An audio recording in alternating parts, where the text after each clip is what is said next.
Hello friends, welcome to Back to Basics.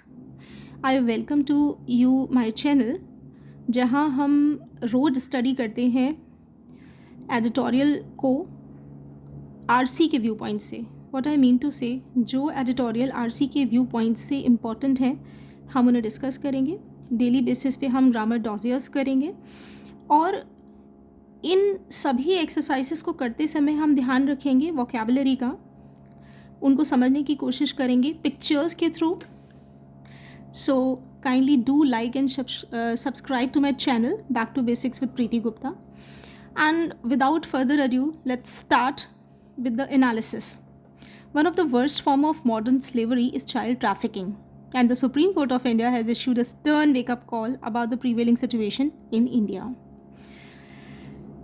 Modern slavery का सबसे ख़राब जो स्वरूप है वो चाइल्ड ट्रैफिकिंग है और सुप्रीम कोर्ट ऑफ इंडिया ने एक स्टर्न यानी strong strict. So what is the meaning of stern? The meaning of stern is strict wake up call, उठो जाग जाओ. भारत में जो एग्जिस्टिंग सिचुएशन है चाइल्ड ट्रैफिकिंग को लेकर, उसको लेकर एक स्टर्न वेकअप कॉल इश्यू की है. Now the question comes, what is child trafficking? If you are not aware, then let me tell you that child trafficking basically बच्चों के खरीदने और बेचे जाने का एक पूरा बिजनेस है. ये इलीगल है, पनिशेबल ऑफेंस है. इसके तहत बच्चों को खरीदा जाता है, उनका सेक्सुअल एक्सप्लॉयटेशन किया जाता है, फोर्स्ड लेबर बना दिया जाता है, बॉन्डेड लेबर बना दिया जाता है, उनसे ज़बरदस्ती चोरी करवाई जाती है और बैगिंग कराई जाती है, उन्हें क्रिमिनल एक्टिविटी में धकेल दिया जाता है, चाइल्ड स्निफर्स बना लिया जाता है या उनके साथ ज़बरदस्ती शादी कर ली जाती है. ये सभी चाइल्ड ट्रैफिकिंग में आते हैं, राइट? सो इतना पढ़ने के बाद we have got an idea that this particular write-up is going to give us an insight into the Supreme Court's latest hearing about child trafficking. Now, इसी तरीके से जब भी हम आरसी पढ़ रहे हैं तो हमें अपने फोकस को डिविएट नहीं होने देना है. हमें समझना है कि इस एडिटोरियल का कोर कंसेप्ट क्या है. So, in a December 19 judgment, it observed that child trafficking is a deeply disturbing reality in the country. December 19 के जजमेंट में सुप्रीम कोर्ट ने ये ऑब्ज़र्व किया कि चाइल्ड ट्रैफिकिंग भारत में एक बेहद परेशान करने वाली सच्चाई है, where sexual exploitation of children by organized cartels continues to flourish despite protective laws. इस देश में बच्चों का सेक्सुअल एक्सप्लॉयटेशन ऑर्गेनाइज्ड कार्टेल्स द्वारा किए जाना जारी है. ये फल फूल रहा है प्रोटेक्टिव लॉज होने के बावजूद. Now the question comes, what is this cartel? Do remember, cartel is basically a group of traders who have formed an organizations in order to restrict the supply. Market में किसी भी चीज़ की supply को रोक कर ये प्राइस को बढ़ाने का काम करते हैं. एक बहुत ही प्लान्ड तरीके से ये पूरा का पूरा कार्टेल काम करता है. और यहाँ पे जो कार्टेल टर्म यूज़ किया है in the context of child trafficking, उसका मतलब है कि बच्चों को किस तरीके से बेचना है, उन्हें रिक्रूट करना है, उनसे स्टीलिंग, बैगिंग या दूसरे इलीगल धंधे करवाना है. ये पूरा का पूरा जो बिजनेस है बहुत ही ऑर्गेनाइज्ड और प्लान्ड तरीके से चल रहा है, right? So it was hearing a case regarding a minor who was forcibly exploited sexually by a gang of traffickers in Bengaluru. So supreme court एक केस की सुनवाई कर रही थी जो कि एक छोटे बच्चे से रिलेटेड था, जिसको ज़बरदस्ती सेक्शुअली एक्सप्लॉयट किया गया था ट्रैफिकर्स के एक गैंग द्वारा बेंगलुरु में. The court upheld the conviction of the gang members under the Immoral Traffic Prevention Act. Court ने इस कन्विक्शन को, कन्विक्शन इज व्हाट, दोषी ठहराया जाना. अपहेल्ड मतलब इसको सहमति दी, इसको सपोर्ट जताया, इसको माना कि यस, जो ये पूरा का पूरा गैंग है इसके जो मेंबर्स हैं इनको जो कन्विक्ट किया गया है, इनको दोषी ठहराया गया है to believe someone a criminal in the court of law, ये ठीक है।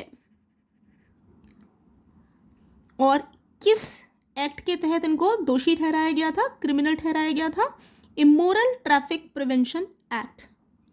The offense it set struck at the very foundations of dignity, bodily integrity, and the state's constitutional promise of protection to every child against exploitation. Court ये कहता है कि ये जो offence है इसने जड़ों को ही डिग्निटी की, बॉडीली इंटीग्रिटी की और स्टेट का जो एक संवैधानिक प्रॉमिस है हर बच्चे को कि वो उसे एक्सप्लॉयटेशन के अगेंस्ट सुरक्षित रखेगा, उसको चोट पहुंचाई है। Now the question comes, what is dignity? Dignity is how a person behaves in a very calm, composed and formal manner, is an ability, right? Bodily integrity is that a person is the owner of his very body. He can exercise the freedom, he can behave in a particular manner as he wishes to. जिस तरीके से चाहे उस तरीके से react करे, उसको proper freedom है, अपनी बॉडी का मालिक वो खुद है, राइट? सो इस अपराध ने डिग्निटी, बॉडीली इंटीग्रिटी और स्टेट की कॉन्स्टिट्यूशनल प्रॉमिस की जो जड़ें हैं, बुनियाद है, उस पर चोट पहुंचाई है। अ bench of justices Manoj Mishra and जोयमाला Bagchi Drew attention to the complex and layered structure of organised crime networks. Bench is a collective noun for the जजेस, राइट? सो जजेस की बेंच में मनोज मिश्रा और जोयमाला ने ऑर्गेनाइज्ड क्राइम नेटवर्क्स के कॉम्प्लेक्स, बहुत ही जटिल और जो स्ट्रक्चर है वो लेयर्ड है, इसकी तरफ ध्यान खींचा। Know what is this layering? That they operate at various levels, they operate at various levels of recruiting. ये बच्चों को रिक्रूट करते हैं, ट्रांसपोर्ट, एक जगह से दूसरी जगह लेकर जाते हैं, हार्बरिंग, स्कीम्स बनाते हैं, इनका एक हिडन एजेंडा होता है और इस तरीके से ये माइनर बच्चों को एक्सप्लॉइट करते हैं। Please do remember, when it comes to child trafficking, it is applied to the children below 18 years of age, and this is certainly an age where a child cannot enter into any legal contract. तो इसका मतलब क्या हुआ? आप उससे कोई भी काम फोर्सिबली करा रहे हो, फोर्सफुली करा रहे हो, वो अपनी इच्छा से कोई भी काम नहीं कर सकता है। The bench laid down guidelines to follow in child trafficking cases. इस बेंच ने कुछ गाइडलाइंस बनाई जिनको फॉलो किया जाएगा ट्रैफिकिंग, चाइल्ड ट्रैफिकिंग के केसेस में, particularly the need for sensitivity and latitude while hearing the child's testimony. खास तौर पे सेंसिटिविटी और लैटिट्यूड की ज़रूरत है जब भी आप बच्चे की टेस्टिमनी, का मतलब होता है a statement which is recorded in the court of law. So जब भी आप बच्चे की टेस्टिमनी ले रहे हैं तब जो जजेस हैं उनको सेंसिटिविटी और लैटिट्यूड को एक्सरसाइज करने की ज़रूरत है। Now the question comes, what is this sensitivity? Sensitivity का मतलब पता होना चाहिए, इसका मतलब संवेदनशील होता है। That you have to understand the vulnerability of children in social context, right? What is latitude? Latitude, ये लैटिट्यूड्स होते हैं, हम अर्थ के सरफेस पे जो पैरेलल लाइंस ड्रॉ करते हैं उन्हें क्या बोलते हैं? Latitude. So latitude in a way gives us freedom to move, right? Similarly here latitude का मतलब है जजेस को सर्टेन डिग्री ऑफ फ्रीडम है to deviate from the laws mentioned in constitution, कि वो पूरी तरह से कॉन्स्टिट्यूशन में जो लिखा हुआ है उसके हिसाब से ना चलें, बल्कि अपने डिस्क्रिशन को, अपने विवेक को भी इस्तेमाल करें चाइल्ड ट्रैफिकिंग के केसेस में, बच्चों के स्टेटमेंट रिकॉर्ड करते समय, राइट। नाउ टेस्टिमनी आप देखिए, this woman is giving her statement in a court of law. So this statement will be called her testimony. Correct? So this is what? This is a noun. It may not be possible for the child to narrate with precision and clarity the nature of the crime. बच्चे के लिए संभव नहीं होगा शायद कि वो अपने साथ जो क्राइम हुआ है उसको बहुत प्रेसिशन का मतलब होता है एक्यूरेटली और एग्जैक्टली बता पाए कि उसके साथ क्या हो गया है, ठीक है। It said pointing out that courts must not disbelieve her testimony because of minor inconsistencies in her evidence. इसने ये कहा कि कोर्ट को अविश्वास नहीं करना चाहिए उसकी टेस्टिमनी पर, क्योंकि उसकी एविडेंस में थोड़ी बहुत कुछ असंगति है, इनकंसिस्टेंसीज है, मतलब चेंजेस हो रहे हैं थोड़े थोड़े हर बार स्टेटमेंट में। A victim of sex trafficking particularly a minor is not an accomplice. जो कि सेक्स ट्रैफिकिंग का शिकार हुआ है बच्चा, खास तौर पे जो एक माइनर है वो अपराध में साथी नहीं है। इट नोटेड, इसने ये नोट किया और कहा her deposition is to be given due regard and credence as that of an injured witness. इसलिए उसके स्टेटमेंट को प्रॉपर रिगार्ड देना चाहिए, विश्वास किया जाना चाहिए उस पर। क्रेडेंस मतलब क्रेडिट, विश्वास करने लायक कोई चीज़ अगर है, जैसे कि एक इंजर्ड, एक घायल विटनेस के साथ होता है, उसकी बात पर विश्वास किया जाना चाहिए। The courts observations must not go in when, और कोर्ट की ऑब्जर्वेशन व्यर्थ नहीं जानी चाहिए।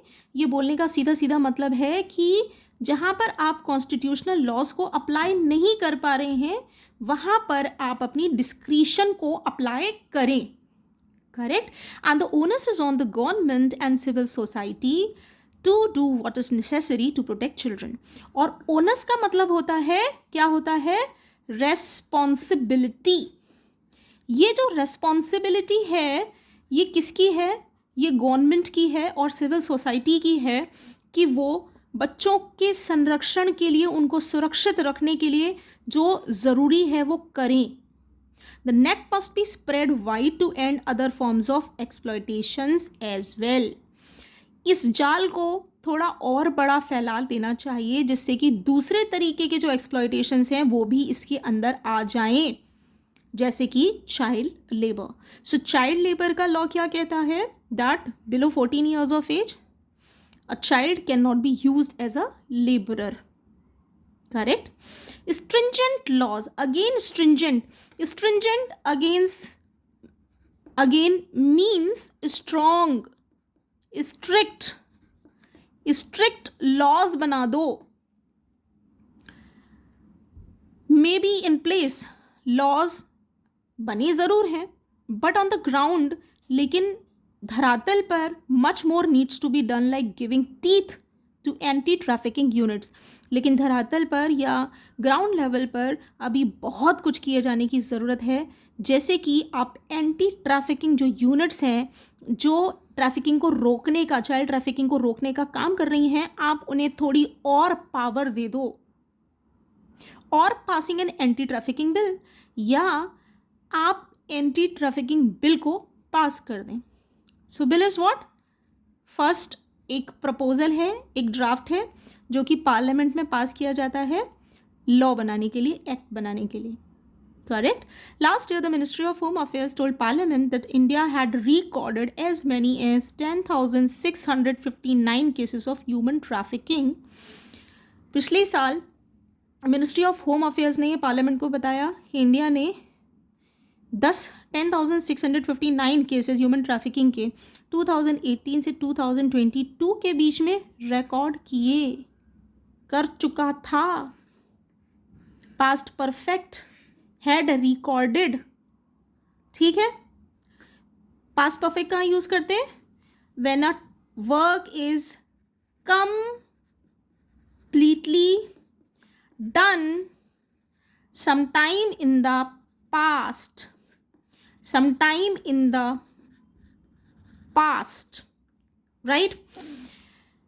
But of the persons arrested for the crime in the same period, लेकिन इसी पीरियड में जिन लोगों को इस क्राइम के लिए अरेस्ट किया था उनमें से कन्विक्शन का रेट कितनी थी? सिर्फ 4.8% थी। मतलब उनमें से सिर्फ और सिर्फ 4.8% लोगों को ही कन्विक्ट किया गया, दोषी ठहराया गया। The issue of rehabilitation after rescue also has to be thought through. Mere compensation is not enough. Compensation का मतलब होता है क्षतिपूर्ति। मतलब किसी इंसान को कोई लॉस हुआ और आपने उसको पैसे पकड़ा दिए हाथ में, तो अब भैया आपको कंपेंसेट कर दिया, अब आपका लॉस को हमने गुड कर दिया, ठीक है। तो ये कह रहे हैं एडिटर कि कॉम्पेंसेशन पर्याप्त नहीं है। रिहैबिलिटेशन का जो इश्यू है रेस्क्यू के बाद, उसको भी पूरी तरह से सोचे जाने की ज़रूरत है। What is rehabilitation? जो चाइल्ड ट्रैफिकिंग के विक्टिम्स हैं, जो बच्चे हैं, उनके ऊपर मेंटल और फिज़िकल जो इसका ट्रॉमा हुआ है उससे उनको निजात दिलाना, दोबारा से उनको स्वस्थ कर देना मानसिक और शारीरिक तौर पर, ठीक है। The focus must be on prevention and protection. जो फोकस होना चाहिए वो चाइल्ड ट्रैफिकिंग को रोके जाने पर और बच्चों को बचाए जाने पे होना चाहिए। And one way to ensure this is to keep children in school till they are 14 as a right to education act promised. और सबसे अच्छा तरीका या वन वे, एक तरीका है इसको इंश्योर करने का, यानी इस क्राइम को रोके जाने का, वो ये है कि 14 ईयर्स तक के बच्चों को स्कूल में रखा जाए, क्योंकि राइट टू एजुकेशन एक्ट ये प्रॉमिस करता है। राइट टू एजुकेशन एक्ट क्या कहता है? That it is the duty of the state, ये हमारी फंडामेंटल ड्यूटीज़ में भी मेंशन है, that the children below 14 years of age will get free and compulsory education by the state, by the government, okay? So with the advent of the digital space, trafficking is a shape shifting evil. Digital space के आ जाने से जो trafficking है वो उसकी जो shape थी पहले ईविल की, वो धीमे धीमे शेप चेंज हो रही है। कहने का मतलब अब वो ज़ॉम्बी या फिर घोस्ट या फिर विचेस जैसा नहीं दिखते हैं, विचेस जैसे ये लोग नहीं दिखते हैं। अब जो ईविल हैं, मॉन्स्टर, वो धीमे धीमे शेप चेंज कर रहे हैं। लोग बच्चों को क्या करते हैं? टेम्पटेशंस देते हैं, अपनी तरफ अट्रैक्ट करते हैं कि we will provide you good employment, right, हम आपको टॉफ़ी देंगे, हम आपको बहुत भरपेट खाना खिलाएंगे। तो ये क्या है? ये अब चीज़ें प्रलोभन देने वाली हो गई हैं। पहले जैसे देख के बच्चे डर के भाग जाएं मॉन्स्टर्स को, उस टाइप की चीज़ें अब मॉन्स्टर लुकिंग नहीं रह गई हैं।